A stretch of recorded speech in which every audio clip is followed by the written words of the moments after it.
warahmatullahi wabarakatuh. Perkenalkan kami dari kelompok 3 ingin memaparkan materi tentang sel tumbuhan dan sel hewan. Pertama-tama, perkenalkan nama saya Ifadia Rahma. Saya Ratina. Saya Muhammad Rizky Akbar. Saya Fikri Pertama. Saya Diana Caula. Dan satu rekan kami lagi namanya Andika Saputra. Hai. Baiklah, pertama kami akan menjelaskan tentang sel tumbuhan.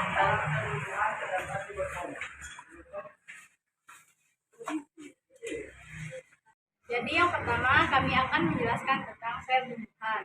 Yang pertama vakuola. Vakuola adalah bagian sel tumbuhan yang berongga dan diselimuti membran, berperan dalam turbiditas dan bentuk sel, tempat penyimpanan dan penimbunan, sebagai lisosom dan membantu proses homeostasis. Yang kedua, kloroplas. Kloroplas adalah organel unik untuk menanam sel yang mengandung klorofil. Berfungsi untuk memungkinkan terjadinya fotosintesis sehingga tanaman dapat mengubah sinar matahari menjadi energi kimia. Yang ketiga, mitokondria. Mitokondria adalah organel sel tumbuhan yang memiliki membran dalam dan luar. Bagian ini seperti cerutu dan berlekuk-lekuk atau krista, berfungsi sebagai tempat berlangsungnya proses respirasi untuk menghasilkan energi. Selain itu juga tempat berlangsungnya siklus Krebs. Selanjutnya akan dijelaskan oleh Davina. Saya akan melanjutkan paparan dari Diana. Sitoplasma. Sitoplasma adalah bagian sel yang terbungkus membran plasma. Fungsinya untuk tempat penyimpanan jenis zat kimia guna membantu proses metabolisme sel seperti protein, gula, enzim, dan lemak. Membran sel. Membran sel membentuk sitoplasma dan nukleus yang menutupi plasma, yaitu bagian yang mengandung banyak molekul. Mengatur zat yang larut dan keluar masuknya sel secara otomatis. Dinding sel. Dinding sel adalah matriks ekstraseluler yang melubangi tiap sel sebagai pelindung dan pembentuk sel. Fungsinya untuk memberi bentuk pada sel, menjaga keamanan sel dan melindungi sel dari tekanan mekanis, membantu tumbuhan berdiri tegak karena sifatnya kaku. Badan Golgi. Badan Golgi adalah organel polmorfik yang tersusun dari membran berbentuk pipi. Fungsinya sebagai organ sekresi karena mengeluarkan zat yang masih dibutuhkan dan membentuk enzim yang belum aktif. Selanjutnya akan dijelaskan oleh Sadia. Saya akan melanjutkan pemaparan materinya dari teman saya Davina, yaitu bagian retikulum endoplasma kasar dan halus. Jadi retikulum endoplasma ini bagi jadi dua. Ini bagiannya. Fungsinya itu dia sama, cuma perbedaannya ada di kalau retikulum endoplasma halus dia tidak memiliki ribosom, sedangkan retikulum endoplasma yang kasar dia memiliki ribosom. Fungsinya sama, yaitu untuk membentuk protein. Kemudian bagian selanjutnya ada nukleus. Nukleus adalah inti sel yang mengandung sebagian besar gen. Ada di sini. Kemudian ada nukleolus. Jadi nukleolus dan nukleus ini berbeda. Nukleolus adalah inti dari nukleus, sedangkan nukleus ada di bagian yang luarnya. Nukleolus adalah bagian nukleus yang terletak di sebelah dalam dari nukleus, tidak memiliki membran serta kaya akan protein dan RNA. Fungsinya menyusun ribosom dan sintesis protein. Dan yang bagian terakhir adalah membran inti. Dia adalah selaput pembungkus nukleus yang melapisi inti sel.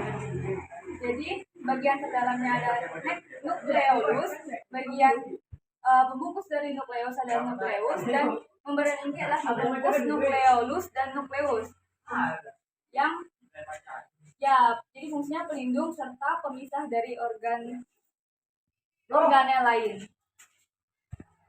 Baiklah, selanjutnya kami akan menjelaskan bagian dari sel hewan. Yang pertama, ada retikulum endoplasma. Retikulum endoplasma adalah struktur benang besar yang bermuara di inti sel dan terdiri dari Re granuler dan Re granuler. Fungsinya, retikulum endoplasma sama dengan O untuk menyusun dan zat-zat ke dalam sel atau ikatan sebagai alat transportasi zat dalam sel. Yang kedua adalah liosom.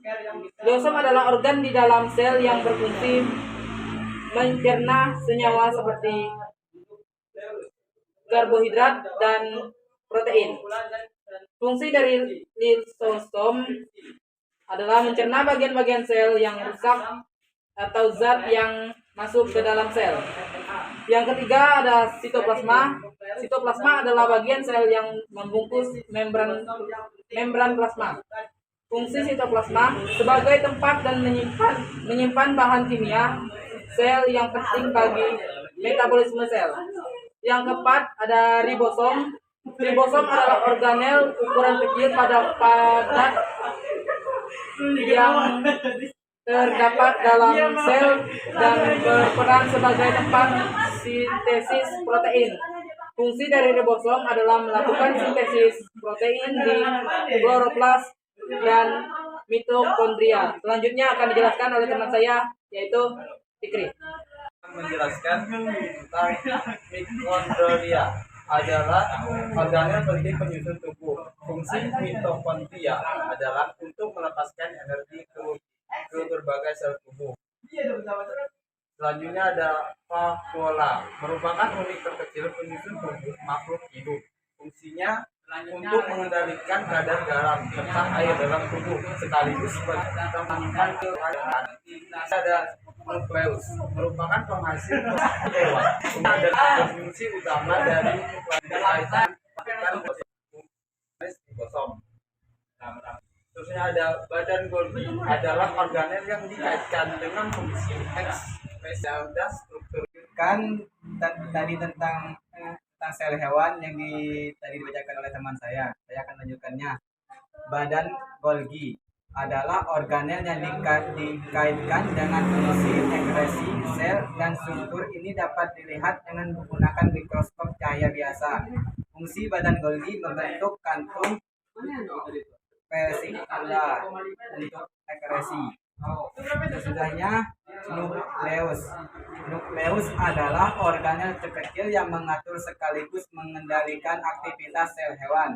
Fungsinya untuk menjaga integrasi gen tersebut dan mengontrol aktivitas sel dengan mengelola ekspresi gen. Sesudahnya membran sel. Membran sel adalah membran semi-permeabel pada sebuah sel yang melindungi dan membungkus isi sitoplasma dan nukleoplasma. Fungsinya mengatur masuknya bahan-bahan ke dalam sel dan keluarnya zat-zat dari dalam sel. Sekian, terima kasih. Oke, sekian dari kelompok kami. Kami akhiri wabillahi taufiq wal hidayah. Wassalamualaikum warahmatullahi wabarakatuh.